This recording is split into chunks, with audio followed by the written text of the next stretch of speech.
একটাই কথা বলতে চাই প্রতিদিন, যে নতুন করে প্রেম খুঁজো না, নতুন করে নিজেকে খোঁজো। কারণ এই জেনারেশন না ওই অনেকটা সুইসাইড প্রবণ হয়ে গেছে।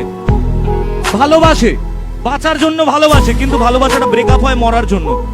প্রত্যেকটা সম্পর্ক ব্রেকআপের পর হাত কাটবে, পা কাটবে, এই করবে সেই করবে, কত কি করে। আমার বক্তব্য একটাই, বস নিজেকে তৈরি করো, নিজের জন্য বাঁচো। যে তোমাকে ছেড়ে গেছে সে তোমার জন্য কোনোদিন আসেনি। আর যে জিনিস একবার তোমাকে ছেড়ে চলে যায় তার দিকে জীবনে তাকাতে নেই। কারণ কথায় আছে, যেদিন তুমি হেসেছিলে সেদিন আমি কেঁদেছিলাম, যেদিন তুমি হেসেছিলে সেদিন তোমার জন্য আমি কেঁদেছিলাম। আর আজ আমি একা নই, আমরা সবাই মিলে হাসি একসাথে, আর তুমি সেখানে বসে কাঁদো। তাই একটাই কথা বলবো, নিজেকে তৈরি করো আগে। কারণ এ জীবন আমাদের বাবা মায়ের দেওয়া আর ঈশ্বরের দেওয়া, তার দেওয়া নয় যে তোমায় মাঝপথে ছেড়ে চলে গেছে। তাই কি বলেছি, চলে গেছো তাতে কি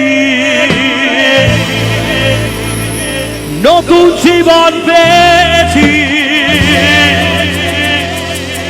সেটা তোমার চেয়ে অনেক দামি।